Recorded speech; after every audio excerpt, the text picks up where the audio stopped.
Witam Was serdecznie. Bardzo się cieszę, że tak wiele osób podziela moją pasję w malarstwie. Nie zapominajcie kliknąć subskrybuj oraz dzwoneczek. Dzięki temu będziecie mieć dostarczane informacje o każdym nowym pojawiającym się filmie.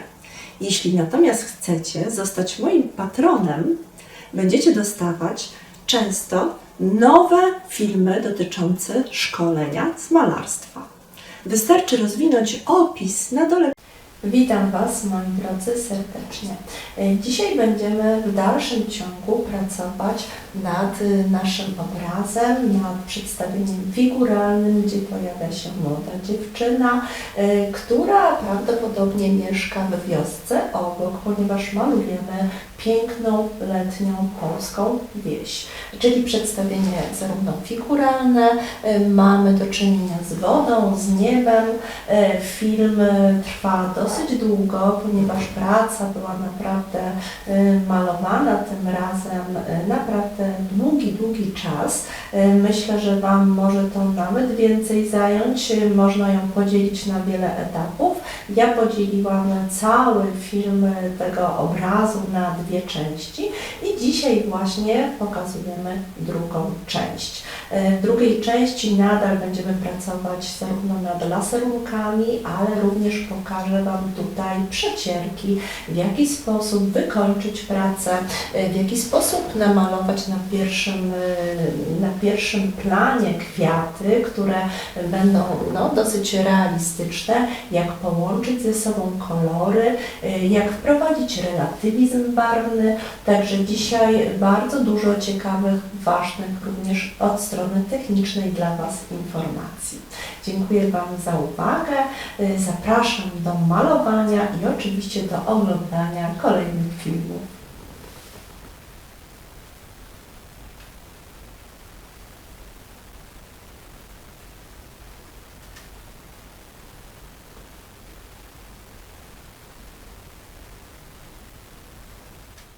Dobrze, obraz został wysuszony i teraz dopiero będziemy sobie nad nim tak naprawdę pracować. No dzisiaj taki trochę dłuższy ten obraz, ale nie zawsze musimy wszystko namalować przecież w przeciągu pół godziny czy maksymalnie godzina.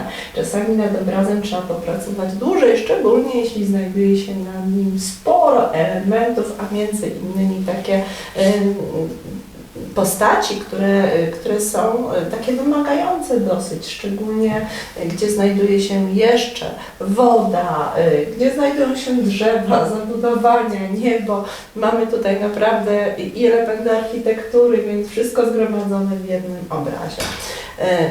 Teraz, kiedy obraz już jest wysuszony, możemy powprowadzać sobie laserunki, czyli to, o czym mówiłam wcześniej.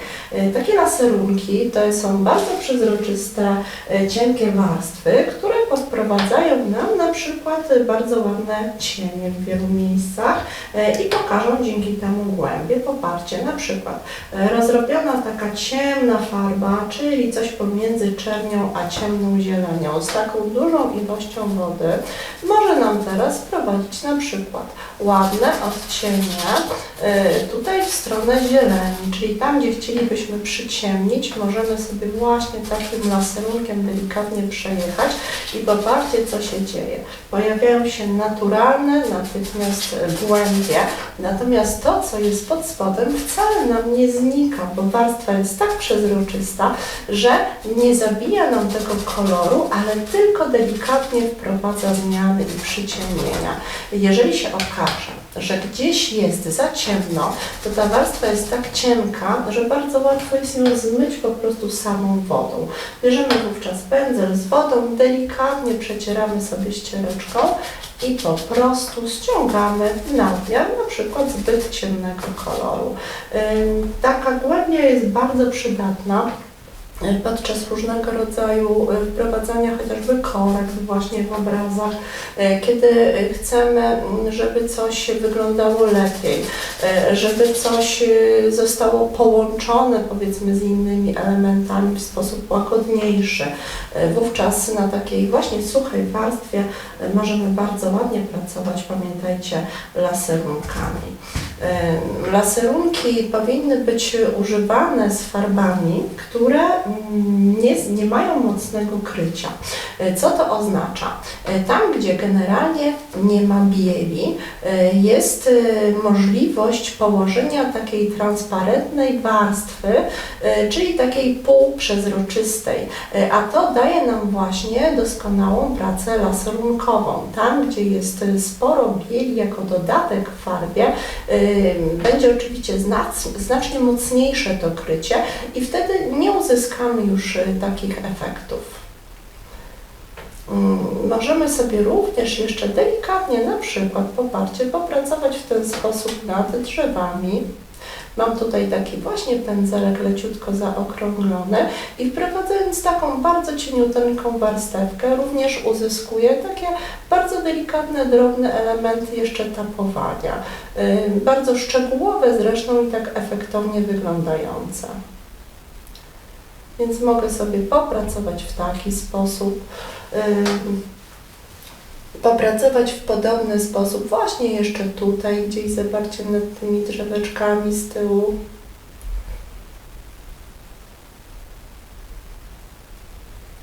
Prowadzić sobie nieco cienia.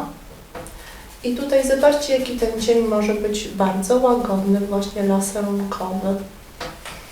I znowu troszkę wody i leciuteńko dosłownie rozcieram, zostawiając tylko delikatne płaszczyzny tam, gdzie chcę, żeby ten cień się pojawił. Bardzo piękna, szybka głębia pojawia się. To jest taki dobry efekt takiego udelikatnienia obrazu, połączenia różnych poparcie elementów. To, czego nie możemy zrobić na początku, bo jest na przykład bardzo trudno jednolitym kolorem. Teraz tym laserunkiem doskonale możemy właśnie przepracować. Czyli na przykład subtelny gdzieś podział poparcie tej łąki czy tych pól jednym dosłownie przeciągnięciem pędzla i wprowadzają się bardzo, bardzo ciekawe efekty.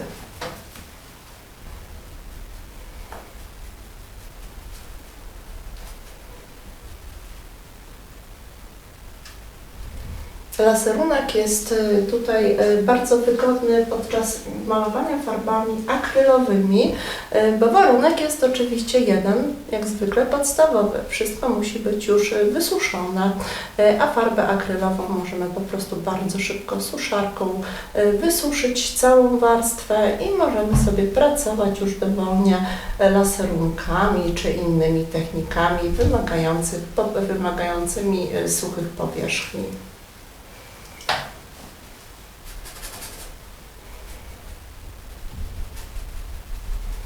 Wprowadzam sobie od razu też te laserunki tutaj w stronę wody. Na wodzie przepięknie one będą wyglądały, poparcie bardzo naturalnie. Nasza tafla wody też już jest w tym momencie wyschnięta. Również można sobie jak najbardziej dodawać turkusu. Turkus też świetnie pracuje jako laserunek, bo nie ma w sobie tych domieszek wody, o których już wcześniej mówiliśmy. Turkus będzie tutaj doskonale z tą czernią współgrał. Leciuteńko jeszcze powychodzę sobie tutaj na zewnątrz, tworząc taką strefę cienia. No i podcieniowywuję tą naszą wodę w taki sposób, żeby wyglądała na naturalną, żeby naturalnie odbijały się w niej światła i cienie.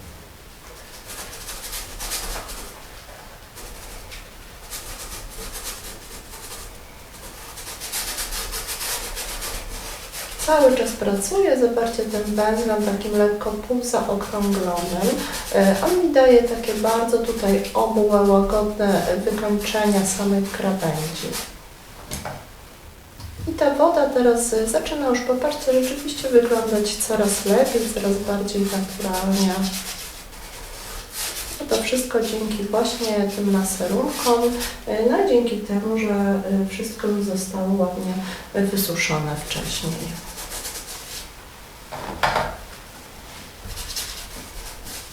Prawda, że łapie wszystko piękną głębię.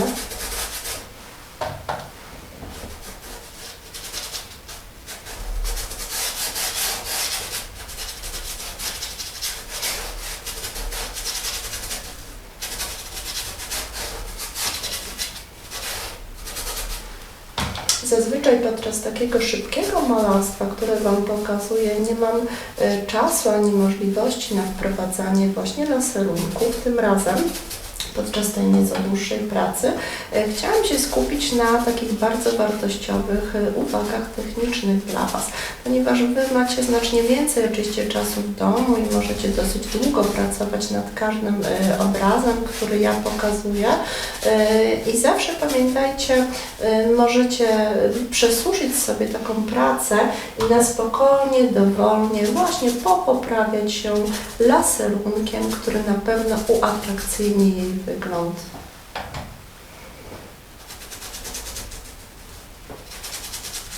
Woda, która jest pod spodem, już ładnie przesuszona, ona teraz jest bezpieczna, ona się nie zepsuje poparcie pod wpływem takiej pracy, a może jedynie tak naprawdę zyskać na efekcie. I cały czas jeszcze maczam dodatkowo w wodzie i rozprowadzam sobie, zobaczcie, te fragmenty narzuconej leciutko takiej zielonkawej farby.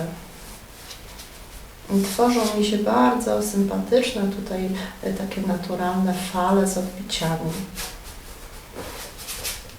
Dodajmy sobie odrobinę czegoś jeszcze jaśniejszego, tak żeby pomiędzy tymi falami pojawiło się nam nieco więcej światełka. Czyli odrobinka jakiejś bieli z kapeczką dosłownie tego błękitu i możemy sobie powprowadzać troszeczkę gdzie właśnie również świateł, żeby ta cała woda nie była oczywiście również za ponura, bo mamy przecież piękny letni dzień i to niebo ma prawo tak subtelnie, delikatnie, jasnymi barwami odbijać się również w tej wodzie. Odrobinka tego błękitu, który nam się pojawił wcześniej i tutaj tak delikatnie sobie poparcie nawet pomagam palcem, przemazuję to troszeczkę, żeby wyglądało jak najbardziej naturalnie.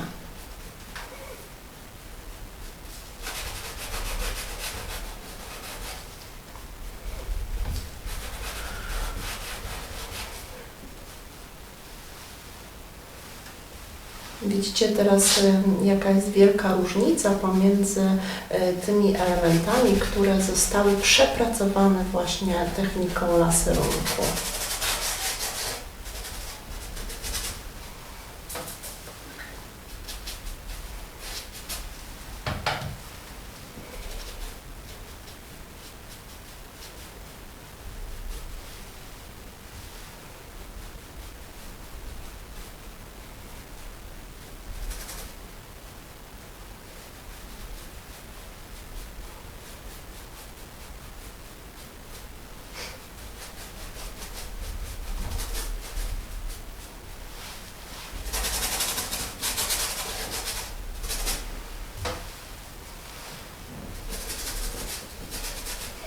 Troszeczkę zniwelujemy tutaj te zbyt silne czernie jeszcze tym turkusem i troszeczkę brązu wprowadzę również, żeby nadać taką lekką ciepłotę naturalną.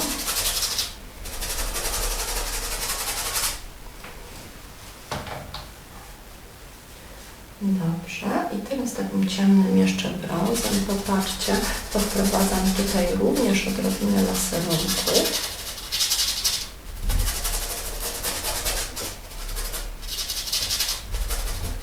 Już ta płaszczyzna wygląda dużo łagodniej od razu. Tak, popatrzcie, naturalnie tworzy się taka trójwymiarowa teraz przestrzeń.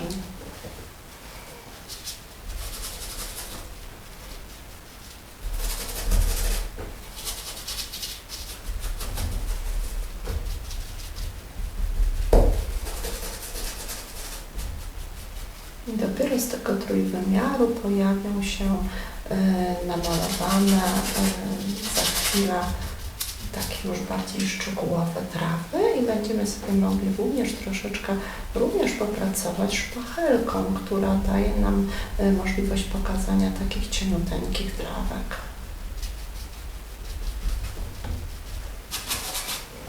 Dobrze, też tymi laserunkami warto by było od razu gdzieś tutaj popracować. Zanim również zaczniemy robić bardziej szczegółowe trawy, niech pojawi się troszeczkę więcej takiej naturalnej głębi. Możemy w ten sposób również ocieplać te miejsca brązami. Na pewno będą tak wyglądały dużo naturalniej i dużo łagodniej.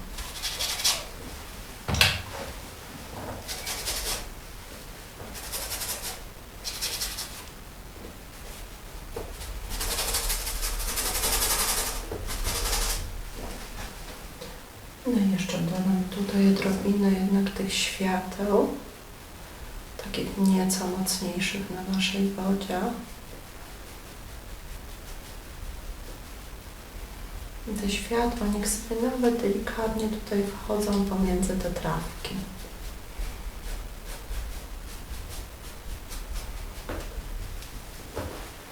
Dobrze, przejdźmy sobie tutaj do tej partii po lewej stronie. Tutaj też warto by było troszeczkę przepracować jeszcze laserunkami to całe miejsce.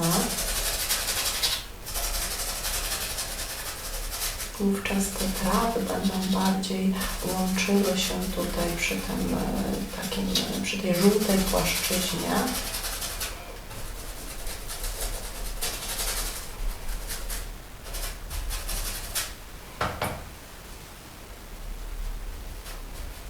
Będzie zdecydowanie lepsze połączenie między tym głębokim cieniem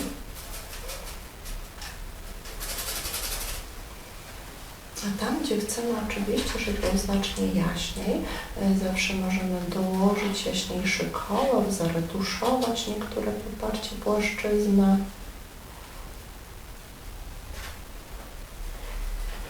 Damy tutaj troszkę więcej światła. I budują nam się w ten sposób całe tutaj, zobaczcie, warstwy. To już będzie taka trzecia warstwa kolorystyczna.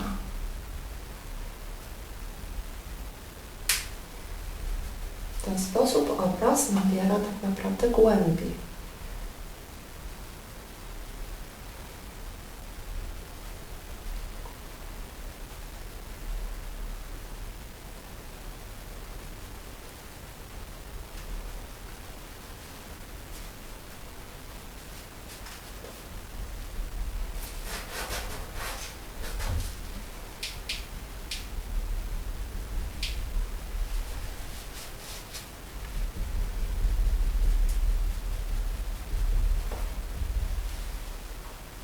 I ta jasna żółta farba ma taki bardzo delikatny, subtelny odcień i ona doskonale również łączy się ze wszystkimi tutaj dookoła innymi barwami. Nie jest zbyt agresywna, poparcie fantastycznie w takie beżobiele również wchodzi nam.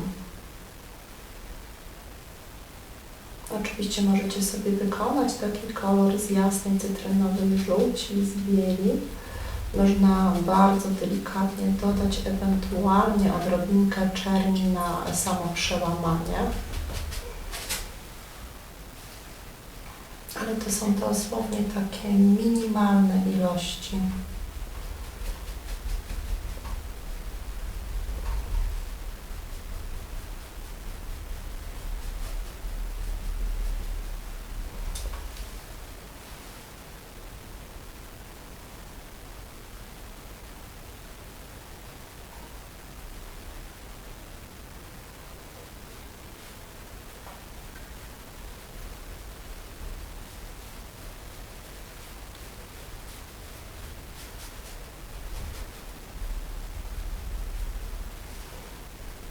Ten kolor wchodzi nam wręcz w taki kolor oświetlenia naszej tutaj całej pracy, więc możemy delikatnie powchodzić sobie właśnie na te elementy chociażby tego płotu. Poparciem będzie nam pięknie rozświetlał tutaj, pokazywał słońce, które pojawia nam się właśnie tutaj na samym oświetleniu tego drewna.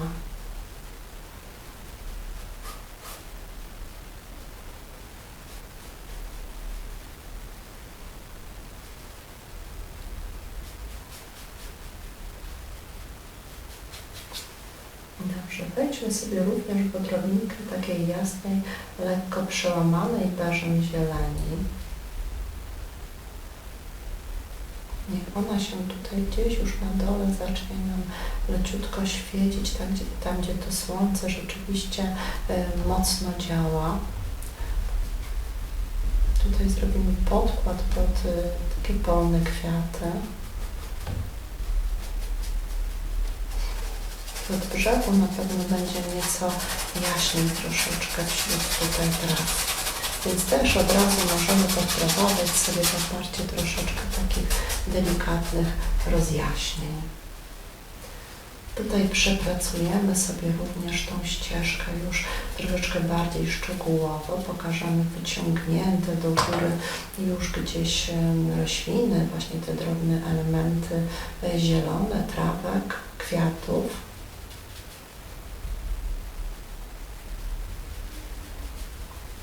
A wszystko powoli, zobaczcie, zaczyna się nabudowywać, tworzy się coraz taka ciekawsza forma od strony samej czysto malarskiej.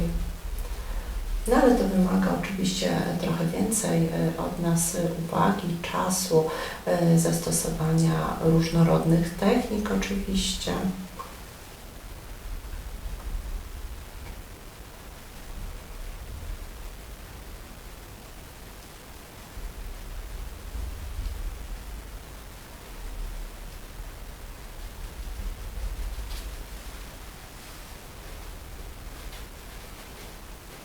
Tutaj pojawi się taka sama dróżka, która też powinna być oczywiście mocno tutaj przepracowana, przecieniowana.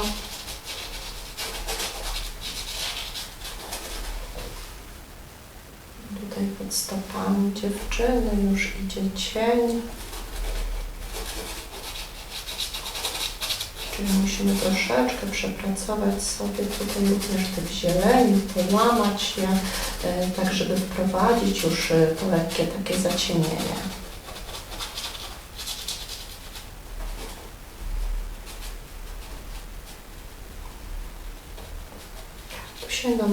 Musi sporo dziać, kochani, kolorystycznie. Mamy tutaj do czynienia z dużą ilością zieleni, ale musimy też popracować sobie nad jej różnorodnością, nad odcieniami, tak żeby wszystko wyglądało jak najbardziej naturalnie, bo wiemy, że samej zieleni mamy tysiące odcieni, więc warto sobie troszeczkę pomieszać z innymi kolorami, z barwami.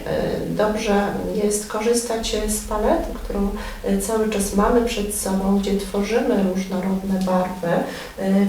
Pomiędzy tymi barwami warto jest manewrować, dodając sobie różnorodne jeszcze, zobaczcie, kolory. Na przykład tutaj troszeczkę do tych zieleni dodam różu. On będzie fantastycznie współgrał z tą kolorystyką.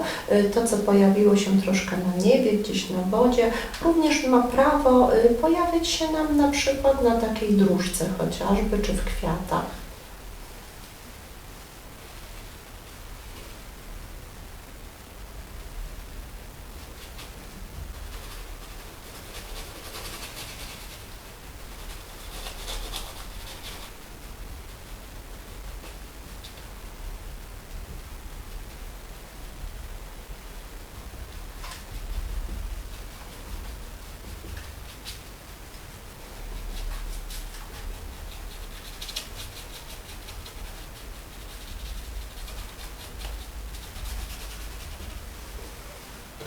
I coraz ładniej, coraz ciekawiej się nam wszystko tutaj zobaczcie, zabudowuje. Dobrze, popracujmy jeszcze chwilkę tutaj teraz nad szczegółami, nad elementami samej postaci, jeszcze do architekturki. Jakimś cieńszym pędzelkiem. Laserówkami spróbujemy popracować na przykład nad buzią. Poparcie odrobinę ciemniejszego brązu. Delikatnie postaram się powprowadzać cienie, tutaj szczególnie pod włosami, tutaj od strony kości policzkowej. Twarz jest wyraźnie bardziej oświetlona, poparcie od tej strony. Więc tutaj możemy wprowadzić sobie po prostu zdecydowanie więcej cienia. I tak, im ta farba będzie gęściejsza, tym oczywiście ten laserunek będzie ciemniejszy w danym miejscu. Szyja w ogóle tutaj powinna pojawić już się w cieniu. No i cały czas pracujemy, pamiętajcie, wodą. Tutaj gdzieś oczodu, o którym już wcześniej wspominałam. Możemy go teraz nieco bardziej na przykład zaznaczyć. Gdzieś fragment nosa, który się nam dosłownie zarysowuje jedynie.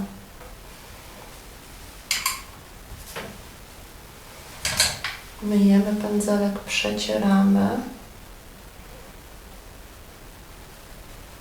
Przypracowując sobie w tym laserunku, jeszcze możemy sobie uzyskiwać dodatkowe odcienie świateł.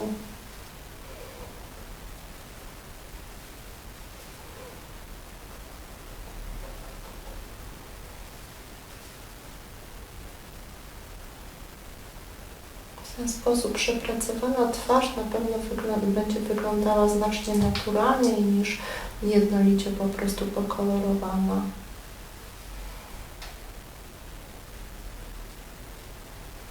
A to wszystko daje nam właśnie laserunek.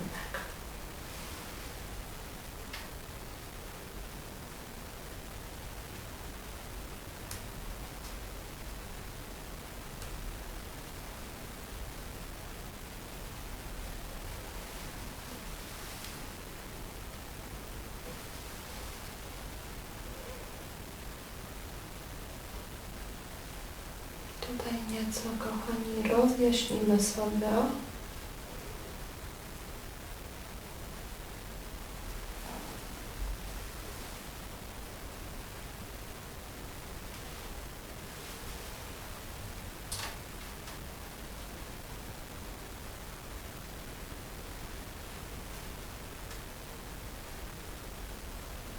I pokażę taki maleńki fragmencik oczka. To są takie bardzo delikatne jakieś niuanse, które później wpływają tak naprawdę na całość odbioru pracy. Tym cienkim kołaneczkiem również możemy posługiwać się doskonale właśnie w oparciu jako metodą laserunku, czyli nakładam sobie teraz cienką warstewkę nieco ciemniejszego koloru, myję pędzelek i ściągam, zostawiając tak naprawdę jaśniejsze miejsca za pomocą głównie wody teraz.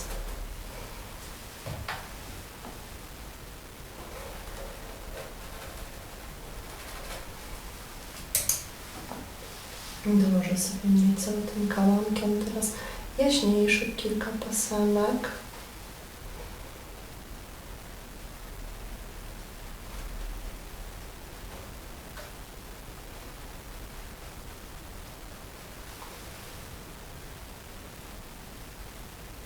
Dodam odrobinkę ochry, ale na razie chcę taką cieniutką warstewką jeszcze popracować.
Dobrze, i teraz, żeby nie było takiego efektu nienaturalnego, takiej czapeczki, to warto jest pokazać tutaj cień, który idzie tak naprawdę od góry.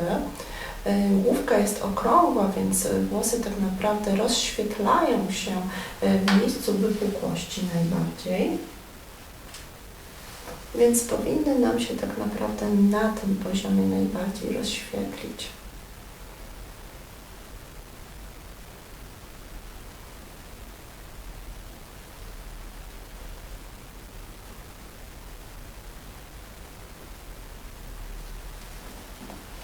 Dobrze, skupimy się jeszcze troszeczkę na samym ubraniu i ubranie też możemy jak najbardziej tym laserunkiem potraktować.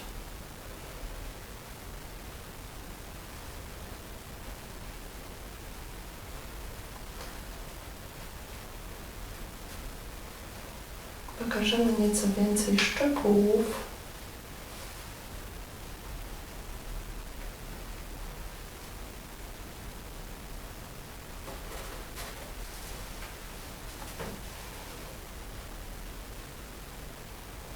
To, że rękawki tutaj są zawinięte w takie mankiety. Na rączkach też możemy troszeczkę tego cienia, tego laserunku pokazać. Możemy dodać również odrobinę tego brązu, żeby one nie odbiegały kolorystycznie nam tutaj od buzi samej.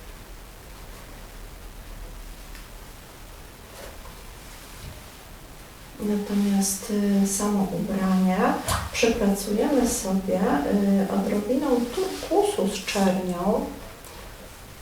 Ten turkus będzie tutaj bardzo dobrze, myślę, wyglądał w postaci właśnie laserunków. Czyli tam, gdzie pojawia się cień, dajmy po prostu troszkę więcej turkusu.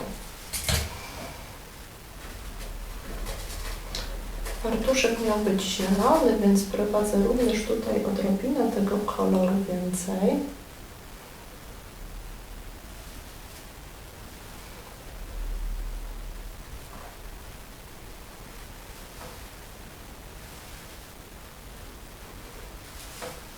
Może się pojawić również delikatny, jakiś jaśniejszy odcień, sugerujący na przykład wiązaną kokardę z tyłu.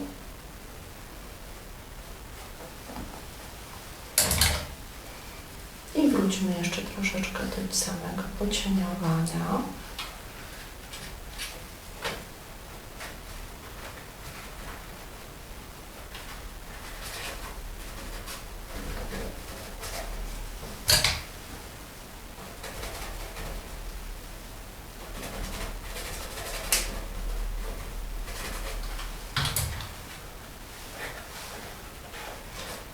Na samej tutaj spódniczce też powinno się sporo tego cienia pojawić, szczególnie tutaj w załamaniach. Pokażemy w ten sposób taką bardzo ładną strukturę załamanego materiału falban.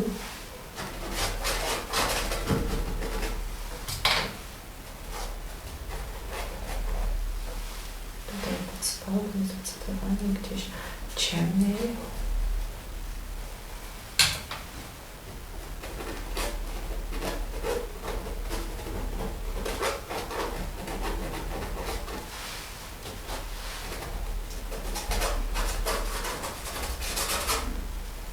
Dobrze. I nieco bieli również, moi drodzy, w takich elementach, które powinny nam się gdzieś tutaj bardziej zaświecić.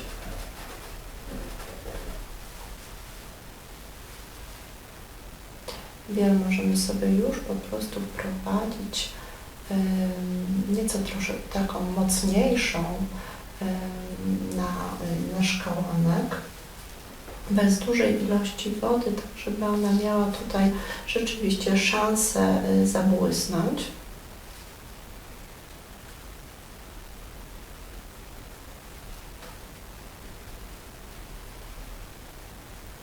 Czyli w te miejsca, które ona powinna gdzieś tam się tutaj zaświecić.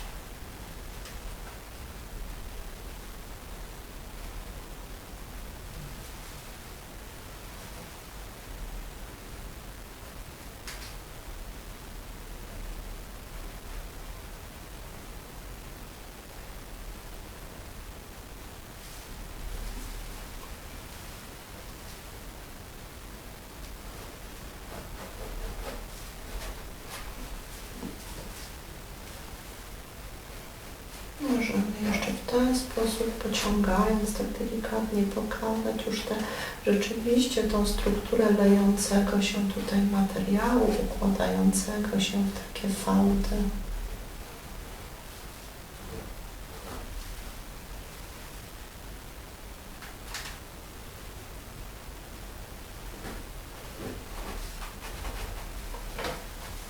Troszeczkę tej jasnej zieleni, miejsca, gdzie ma prawo dochodzić troszeczkę światełka.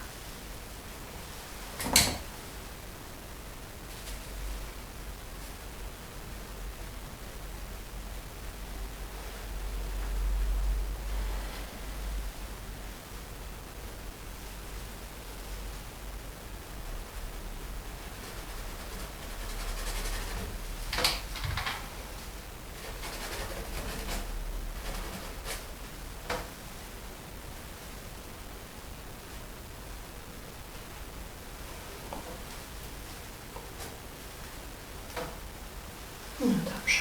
Przepracujmy sobie jeszcze odrobinę tym cienkim pędzeleczkiem nad samą tutaj jeszcze strukturą tego naszego drewienka.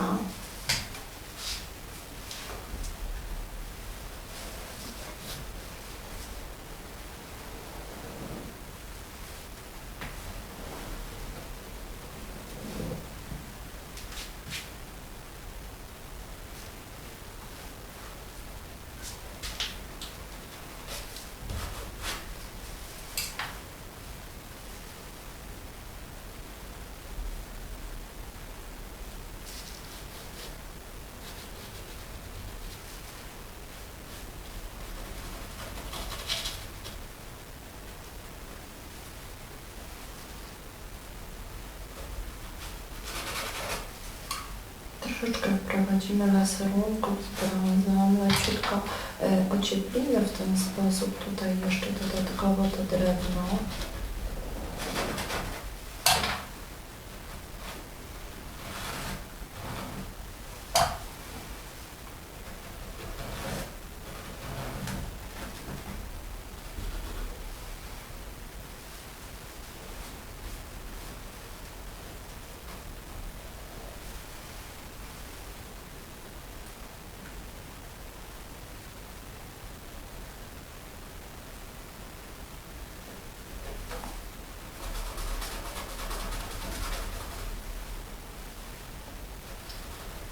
To jest taki płotek, który w zasadzie nie ma być regularny. My musimy pokazać tutaj te nierówności, tą taką jego naturalność, pewną przypadkowość nawet.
I to samo oczywiście tutaj, po tej stronie podcieniujemy mocniej zdecydowanie na dole, wprowadzimy troszeczkę brązów ciepłych.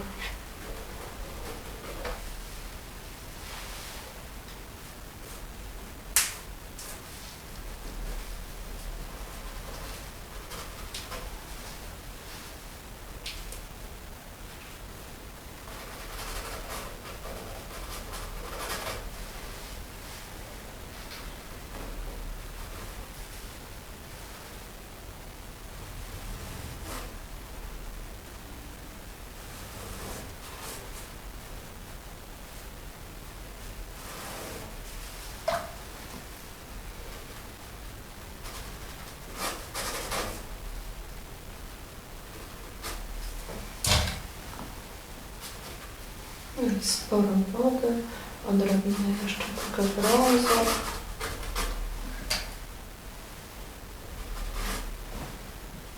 Pokażemy w ten sposób taką jego drewnianą strukturkę.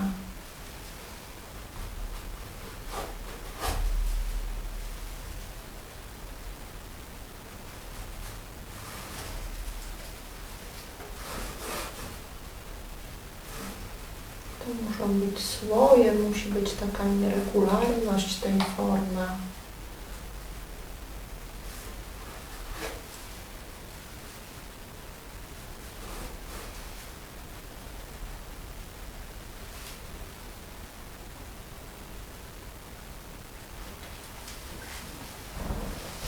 Dobrze, tym beżem gdzieniegdzie spróbuję jeszcze porozjaśniać nieco miejsca, które mają tutaj prawo troszeczkę więcej złapać słońca.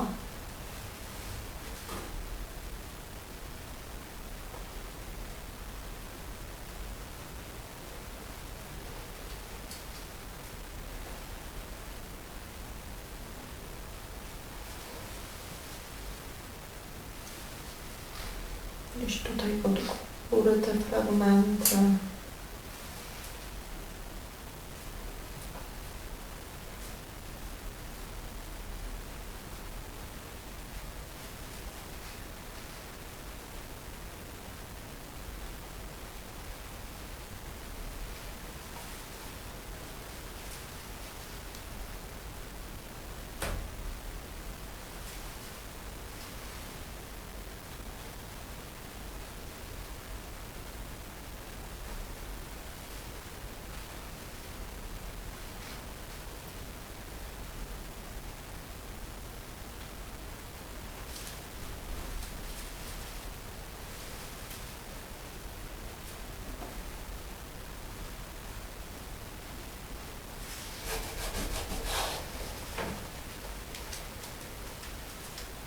Dobrze, spróbujemy teraz popracować sobie troszeczkę nad tymi trawami. Spróbujemy takim bardzo cienkim pędzeleczkiem wprowadzać troszeczkę takich drobnych trawek.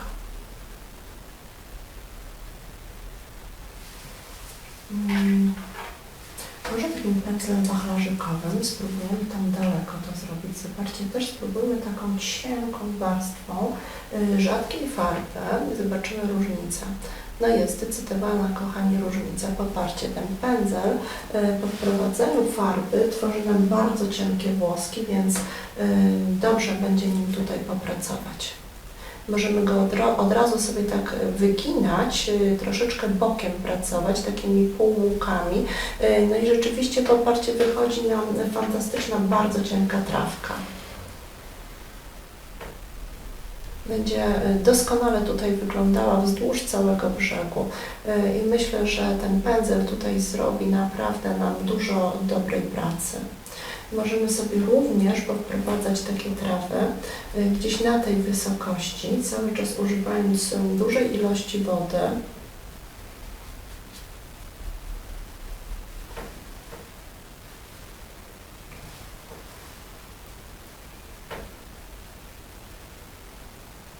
One będą tutaj bardzo ładnie wchodzić, te delikatne, cienkie trawki w strefę cienia.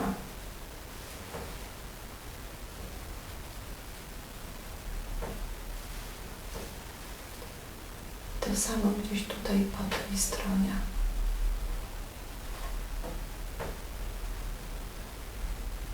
To są naprawdę takie bardzo subtelne, cieniutkie kreseczki, które trudno byłoby uzyskać takim pojedynczym, małym, cienkim nawet pędzelkiem. Więc okazuje się tutaj być pędzel wachlarzykowy bardzo, bardzo przydatny.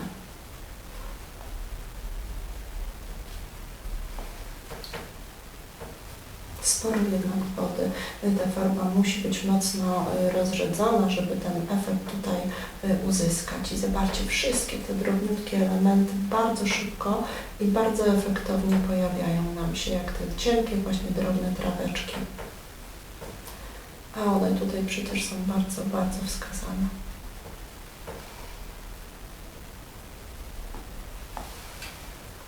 No i oczywiście możemy różnymi kolorami, różnymi odcieniami tutaj manewrować.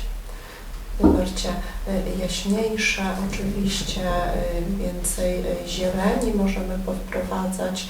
One fantastycznie nam się będą tutaj również kładły w stronę tej naszej wody. No i tutaj to samo zrobimy po tej stronie.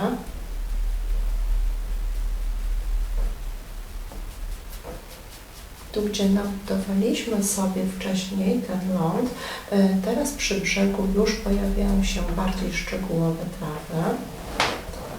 Popracujemy sobie również zieleniami i jaśniejszymi odcieniami. Spróbujmy sobie wprowadzić trochę takiej jaśniuteńkiej żółci, która tutaj nabuduje nam troszeczkę traw oświetlonych ładnie słońcem.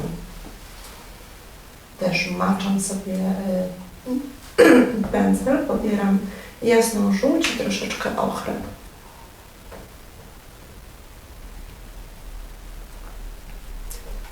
Wysuwając w drugą stronę pędzel do przodu, uzyskujemy takie ładne, od razu naturalne wykończenie, zawarcie płaszczyzny, gdzie widać, że wychodzą takie właśnie pojedyncze trawki.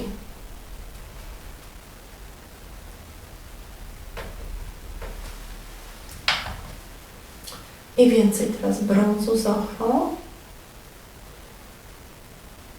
I cały czas oczywiście woda do tego musi być. I będzie już tutaj takie ładne, naprawdę ciepłe połączenie tej kolorystyki.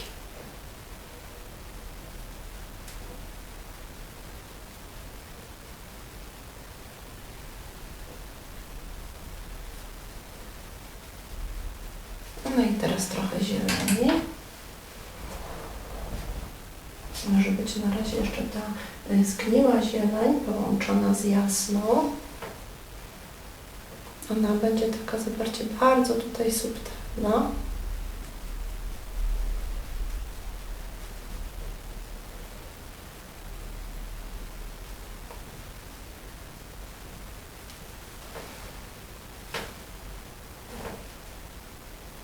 Myślę, że tego koloru też warto jest troszeczkę tutaj więcej jeszcze dodać, tak żeby widoczne było jednak troszkę oświetlenie również tych traw, żeby one nie były za czarne od razu, tylko żeby schodziły w strefę takiego mocniejszego cienia.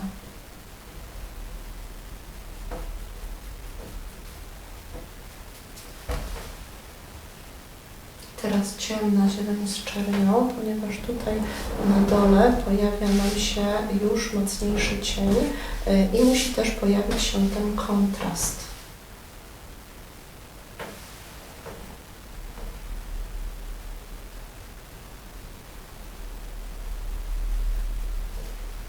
I od razu do dołu. Od razu odbicia w wodzie. Sporo tutaj wody, żeby móc utworzyć cieniutkie, naprawdę takie elementy.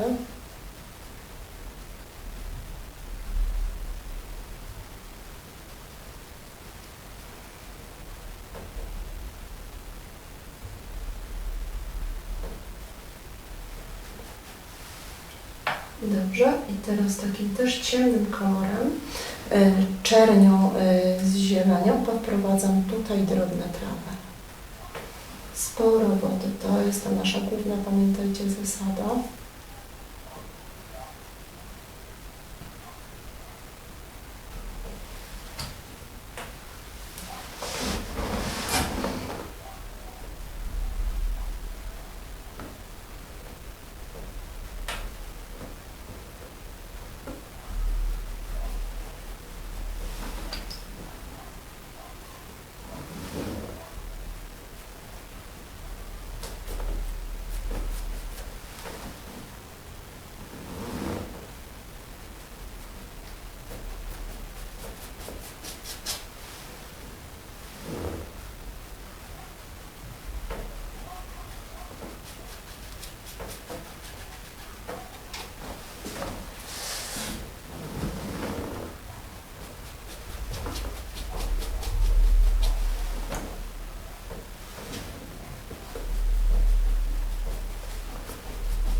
rozjaśnień jeszcze.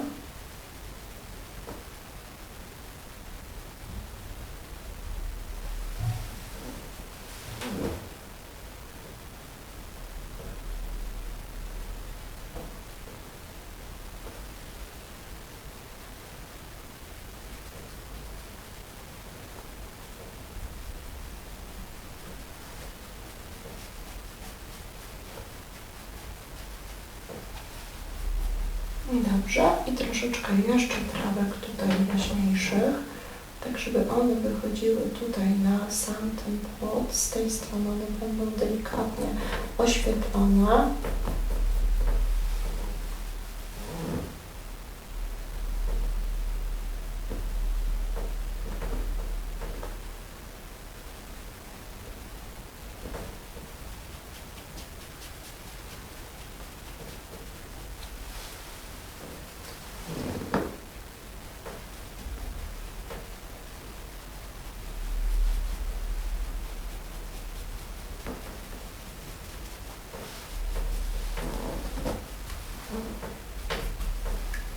I tutaj też oczywiście te trawy wszędzie będą rosły.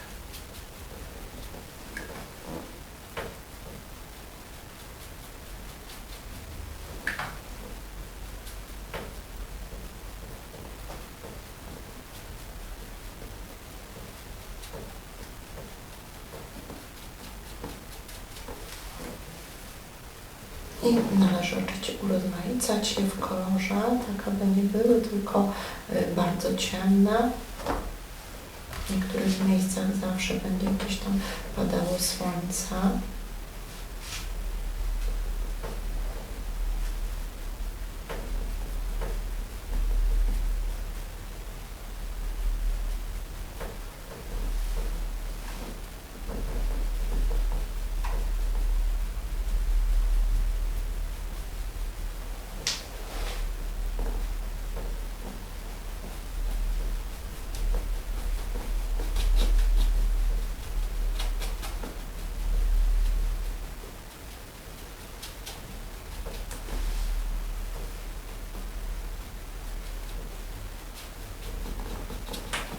Dobrze, i teraz popracujemy sobie trochę szpachelką, ponieważ musimy nanieść tutaj taką ciekawszą jakąś roślinność.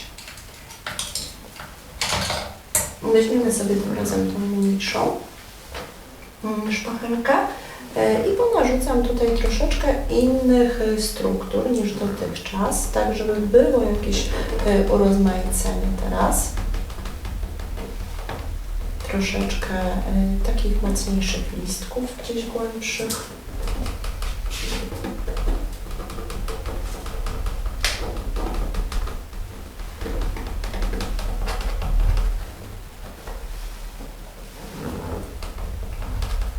Pracuję sobie czernią, ciemną zielenią, tą złamaną, zgniłą na razie zielenią.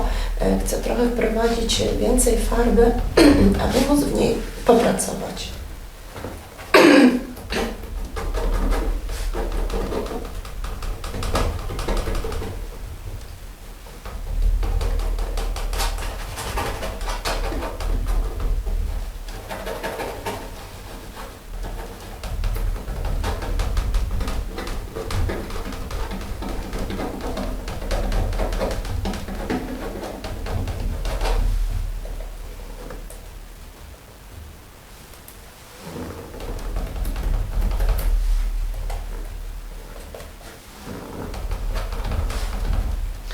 I jasna zieleń z ochrą.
Dobrze, moi kochani, na tym etapie musimy znowu sobie przesuszyć ten fragment na dole, żeby można było jeszcze wykonać kilka przecierek.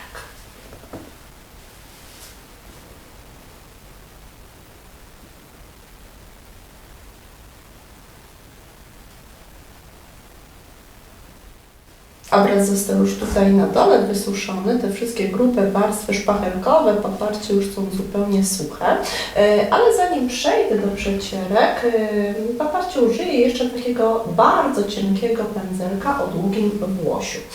Taki pędzelek należy rozrabiać z bardzo rzadką farbą, czyli dużą ilością wody, jeżeli chcemy uzyskać jakieś cieniuteńkie pociągnięcia. Popatrzcie, możemy sobie w tym momencie w bardzo ładny, taki delikatny, jeszcze ciekawy sposób troszeczkę powprowadzać takich cienkich, drobnych elementów, które dadzą nam jeszcze dodatkowo taki efekt bardzo dokładnej pracy. I tutaj przy tym drzewku powprowadzamy odrobinę właśnie takich cienkich gałązek.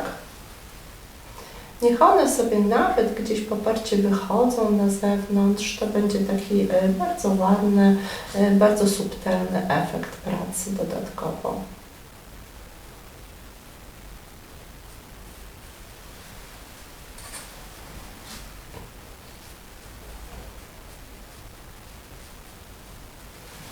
Takie właśnie cienkie, jakieś drobne konawy drzew, gałęzie. Bardzo dobrze się wykonuje takimi bardzo precyzyjnymi, cieniutkimi pędzelkami o długim włosiu.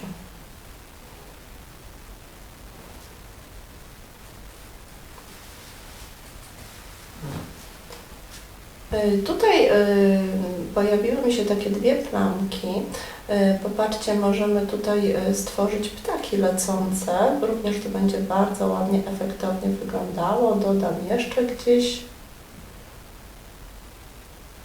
I zupełnie naturalny efekt się pojawił. Dodam odrobinę jeszcze bieli.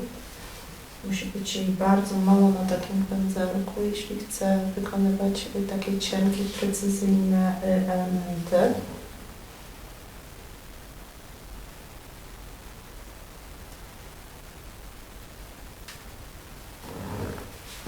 No dobrze, mamy już trochę więcej tych elementów życia, pojawiły się jeszcze ptaki. Takim cienkim pędzelkiem możemy wykonywać również na przykład pojedyncze trawki, nieco jaśniejsze. Na przykład popatrzcie, tutaj mogą nam się pojawić takie traweczki, tylko też sporo wody, bo inaczej nic z tego nam nie wyjdzie. Trochę może żółci jasnej.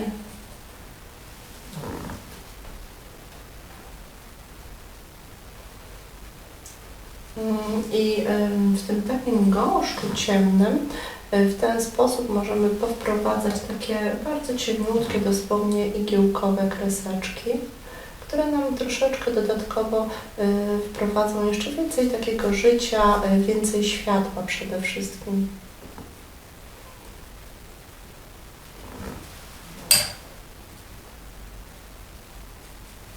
To samo możemy zrobić jeszcze tutaj, po tej stronie.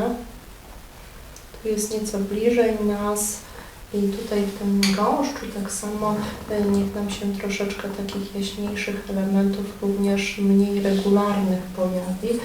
Niech będzie widać, że te trawy mają różne kształty, mierzone, niektóre mają załamania, w różny sposób się układają. Wtedy to wszystko zacznie jeszcze bardziej naturalnie, popatrzcie, wyglądać.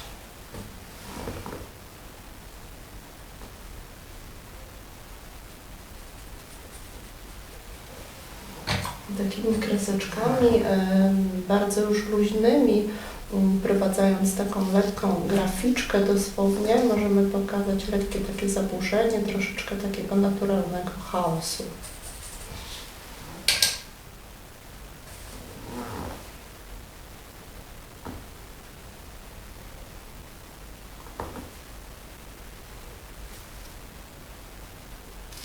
I teraz tutaj tak naprawdę pojawia się tafla wody, a to są wszystko poparcie odbicia. Więc my musimy również takimi delikatnymi światełkami gdzieś na tej wodzie pokazać, że to jest jeszcze ta tafla. Także tutaj również pojawia się jakaś fala, a to pod spodem to jest po prostu cień. Właśnie w ten sposób możemy bardzo ładnie to pokazać. Zobaczcie. I znowu wprowadzę sobie odrobinę tutaj tego laserunku jeszcze w te miejsca.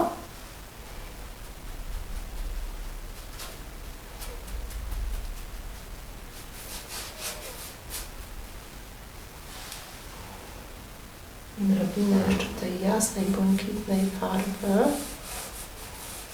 Ona będzie tutaj bardzo dobrze wyglądała podczas tworzenia fal.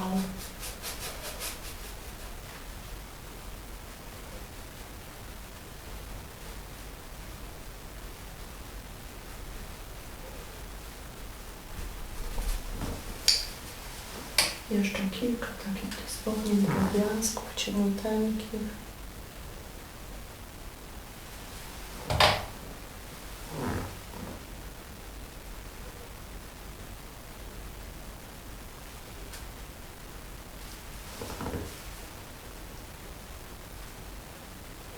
Chcę sprawić takie wrażenie, że one właśnie odbijają się w tej tafli wody.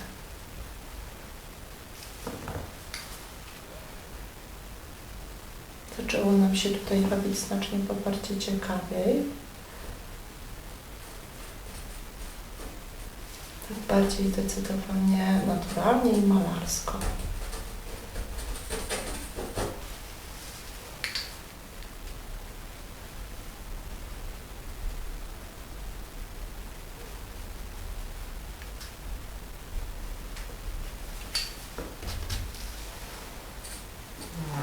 I nawet gdzieś jakieś pojedyncze traweczki, które sobie, popatrzcie, mogą nawet wystawać tutaj z wody, bo tutaj może być naprawdę bardzo płytko już przy lądzie. Te trawki mogą sobie jeszcze tutaj gdzieś pojedynczo rosnąć. Dobrze, to samo tutaj, po tej stronie bliżej nas, też jakieś właśnie pojedyncze, cieniutkie elementy, które się będą bardzo również ładnie mogły odbijać w tafli.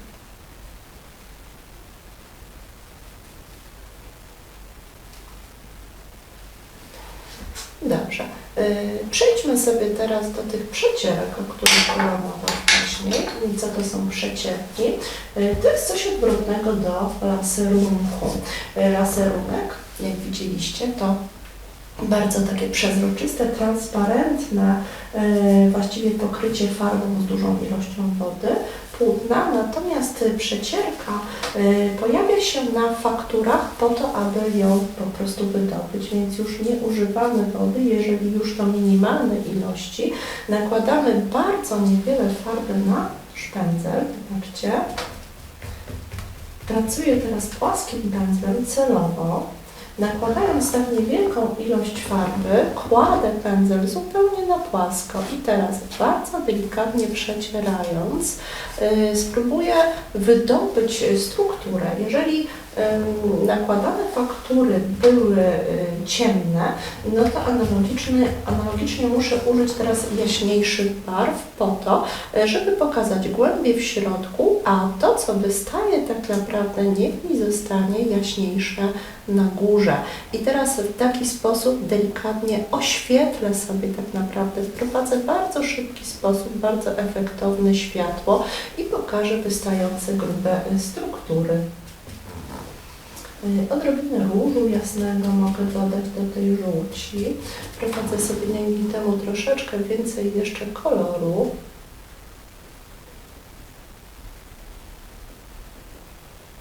Bardzo, bardzo delikatnie dotykając, uzyskuję dużo różnych od razu tutaj, poparcie takich ciekawych elementów, ale nie mogę mieć tej farby za dużo na pędzlu. Musi być bardzo taka niewielka ilość i wtedy rzeczywiście te strukturki, gdzieś one same do przodu nam ładnie zaczynają poparcie wychodzić.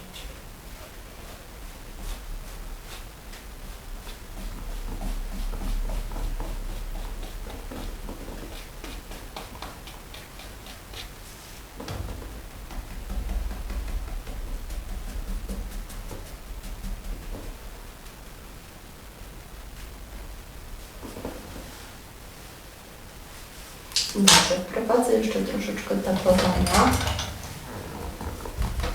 Pokażę różnorodność jeszcze tych roślin dzięki temu.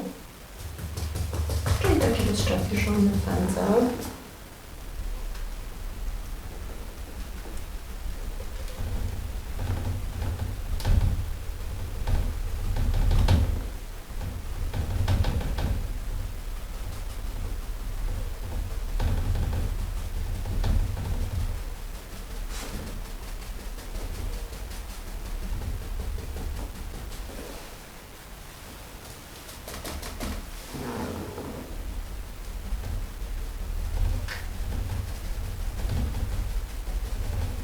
Tutaj musi się sporo dziać, kochani, jeżeli chodzi o różnorodność tych roślin.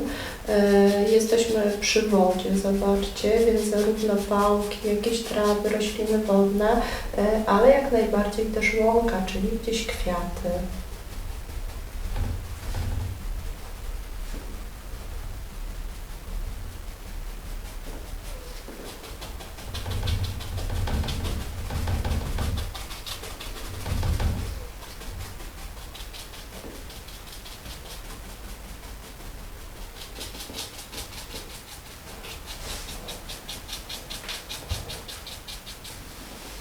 Dobrze, i teraz będziemy rozświetlać sobie.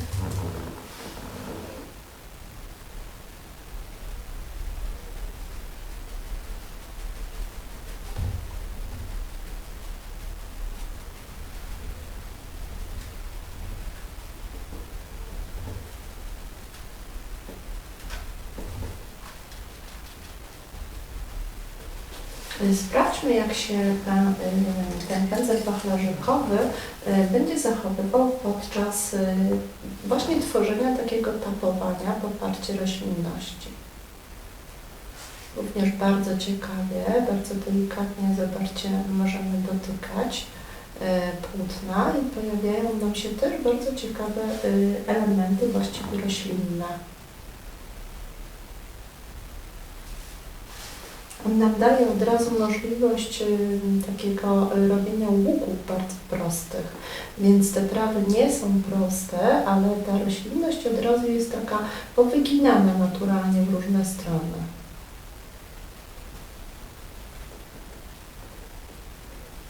Bardzo szybko, ładnie nam tutaj zabudowywuje te zielenie.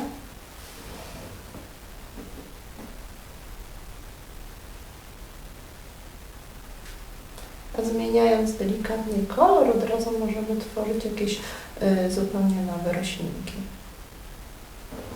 Dobrze, tutaj mamy do czynienia z pierwszym planem. Warto było więc namalować coś takiego na nim konkretniejszego. Ja spróbuję tutaj namalować po prostu irysy.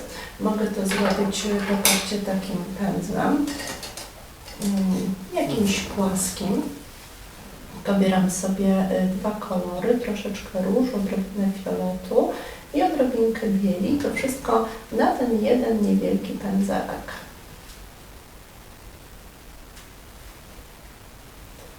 Spróbuję. Tak, mniej więcej chciałam właśnie uzyskać, kochani, taki efekt. Przykładam teraz delikatnie pędzelek i leciuteńko pocierając namaluję szybciutko kilka po prostu płateczków. To będzie taki bardzo ładny, szybciutki efekt namalowania nieco bardziej szczegółowej tutaj roślinności. Z jednej strony, z drugiej płateczek i szybciutko pojawia nam się całkiem zgrabny irys.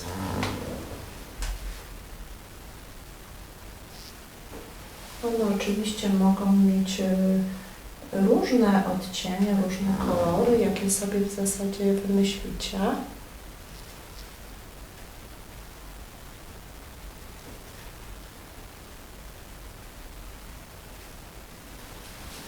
Trzeba tylko uważać, żeby te kolory były dobrze kładzione w odpowiedni sposób na pędzel. Z jednej strony jaśniej, z drugiej strony zdecydowanie ciemniej.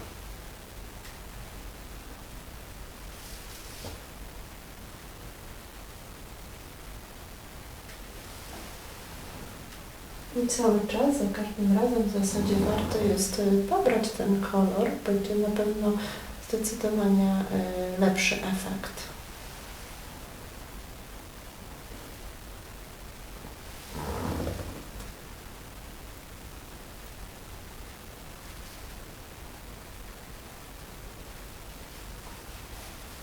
Jeszcze może gdzieś jeden.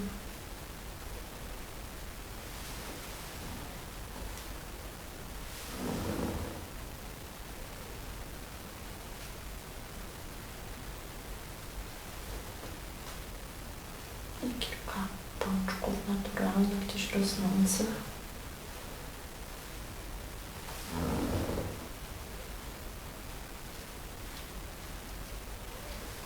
Dobrze, do tego wszystkiego przydałyby się nam jeszcze jakieś łodyżki, zakończenie tych kwiatów. One tu gdzieś zawsze mają takie nieco mocniejsze te zakończenia przy główkach, przy kwiatostanach. I do tego wszystkiego pojawiają się jeszcze takie właśnie charakterystyczne, proste liście długie. Przyciskając pędzelek w odpowiedni sposób, można całkiem zgrabnie namalować właśnie takie listki irysów.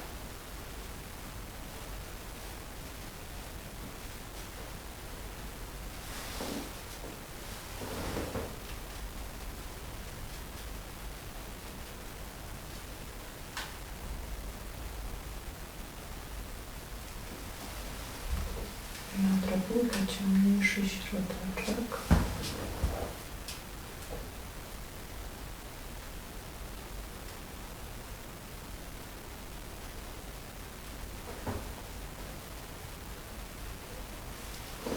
Dobrze, po tej stronie zróbmy więcej, troszeczkę żółci.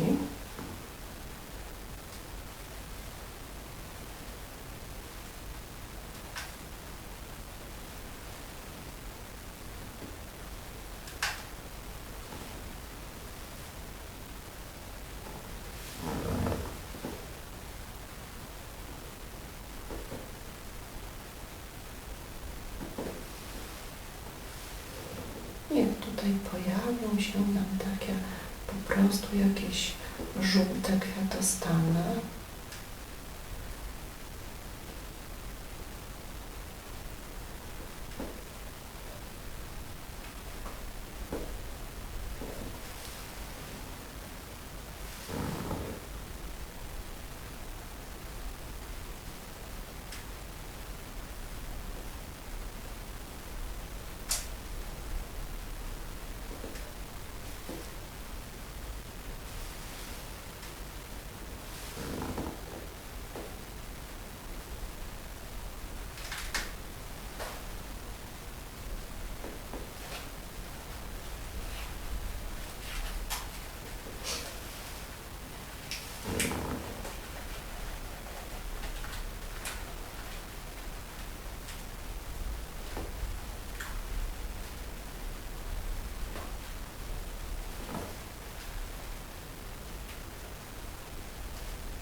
I tym cieniutkim pędzeleczkiem możemy jeszcze powprowadzać sobie tutaj jakieś ciekawe, zobaczcie, łodyżki, gałązeczki.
Pojedyncze jeszcze elementy, jakichś kwiatuszków, widocznych, delikatnych, jasnych płatków, które będą nam się tutaj gdzieś na dole pojawiały.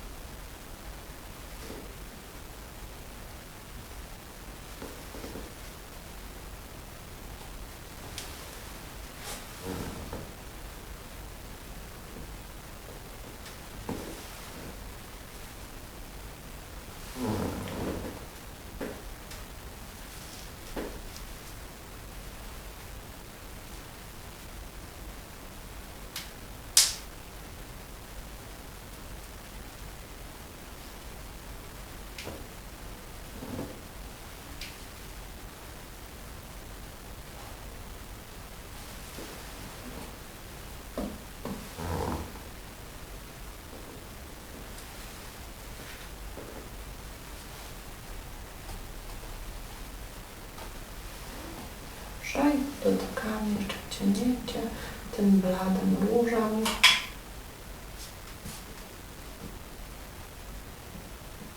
Tworząc takie jakieś pojedyncze wrażenie, że gdzieś spod tego cienia, spod tej trawy również przebijają gdzieś małe, subtelne jakieś kwiatuszki.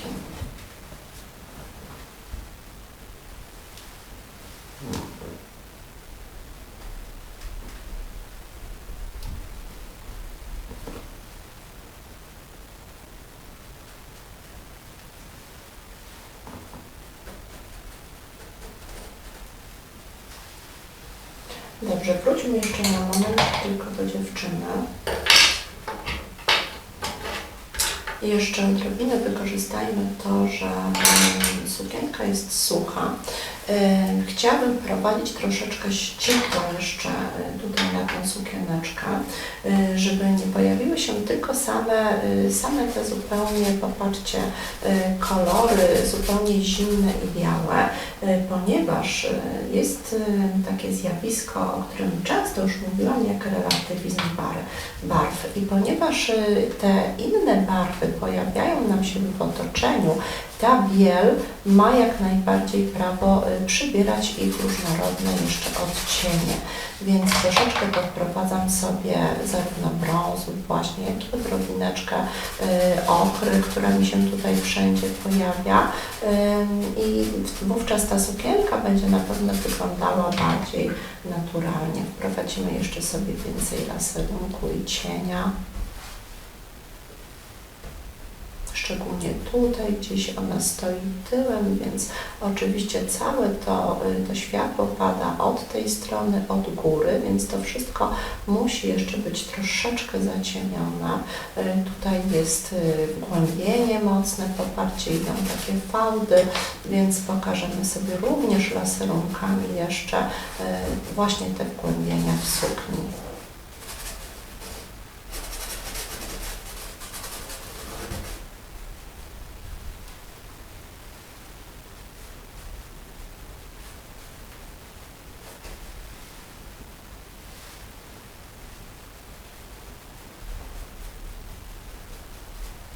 Ładne wykończenie i te stópki, które nam gdzieś tutaj zanikły, niech one gdzieś się tutaj jeszcze delikatnie pojawią jakimś mniejszym, luźnym pędzelkiem.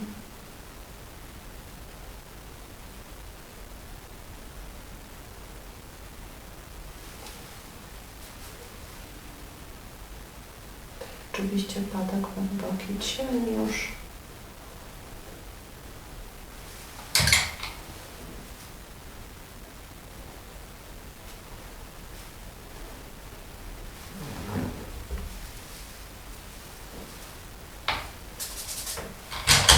Teraz jeszcze troszeczkę miękcie.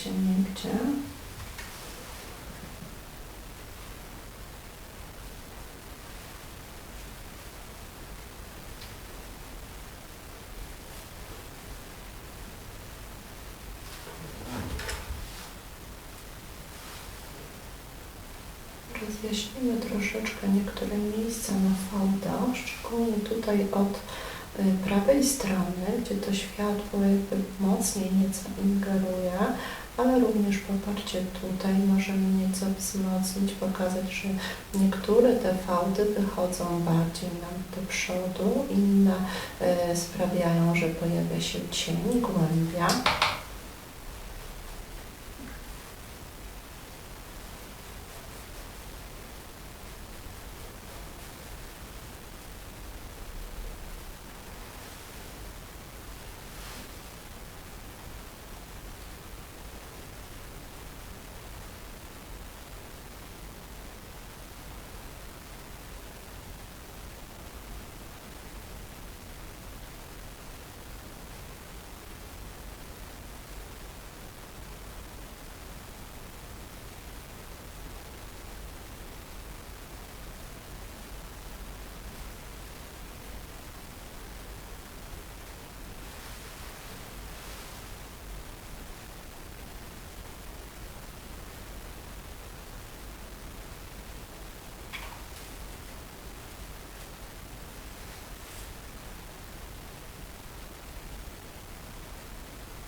Jeszcze odrobinę tutaj na górze.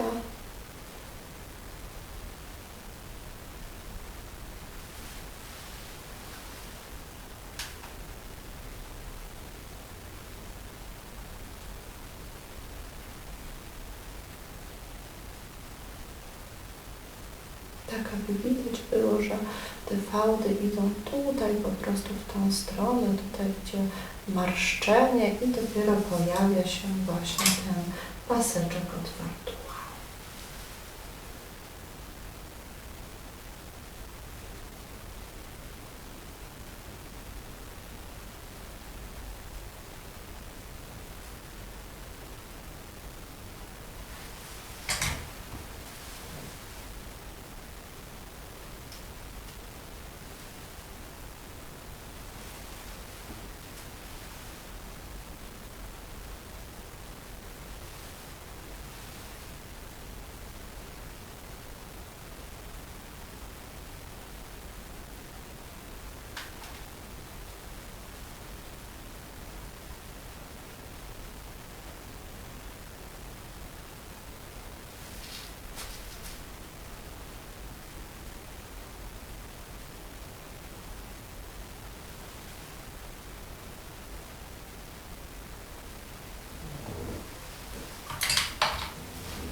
Dobrze, moi kochani, możemy jeszcze delikatnie sobie ten fiolet jedynie przyćmić, tak żeby on nie odstawał nam za bardzo od całości obrazu.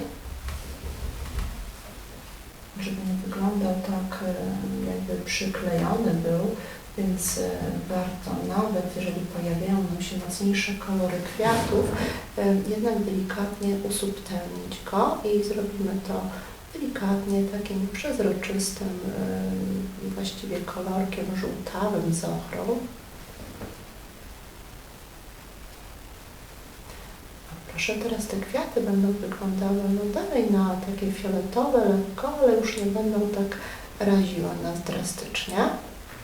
I wprowadzimy sobie jeszcze troszeczkę właśnie takiego bladego odcienia, gdzieś tutaj w te miejsca, gdzie pojawiają się nam trawki, to takie dosłownie maleńkie jakieś punkciki,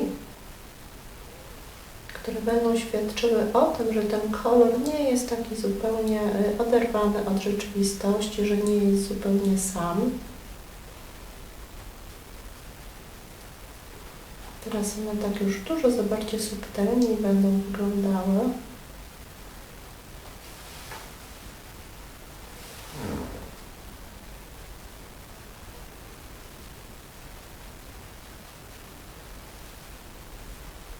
Jeszcze odrobinkę, niech tam się pojawi gdzieś tego koloru troszeczkę dalej.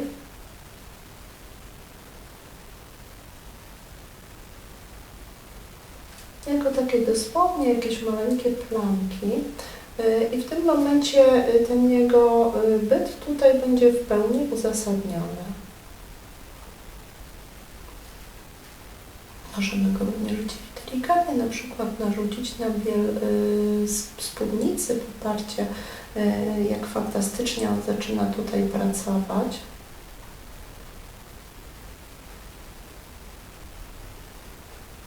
Takie naturalne, właśnie te jasne kolory fantastycznie tutaj współgrają ze sobą. I odrobinę nawet tutaj jako światełka na to drewno, które pojawiło nam się przy kobiecie. I teraz jeszcze troszeczkę tylko rozjaśnimy sobie samą ścieżkę i będziemy, myślę, zbliżać się do końca.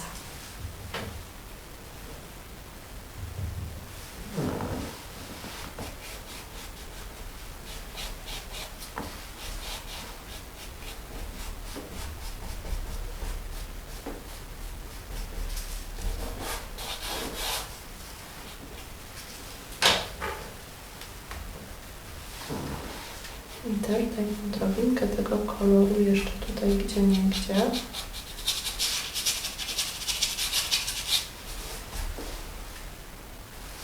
Fantastycznie rozświetla, ociepla.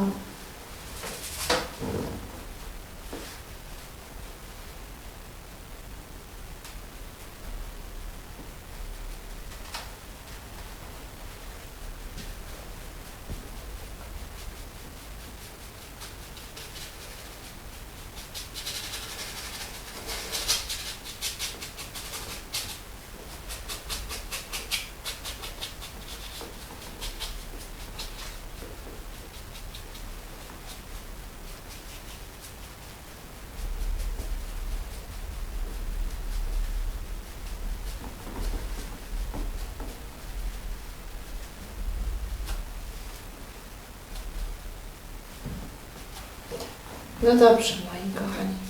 Myślę, że na tym etapie możemy zakończyć już nasz obraz, który był długi, wymagający, ale myślę, że bardzo wiele ciekawych informacji i technik pojawiło się specjalnie dla Was. Dziękuję Wam serdecznie za uwagę i oczywiście zapraszam do kolejnych filmów.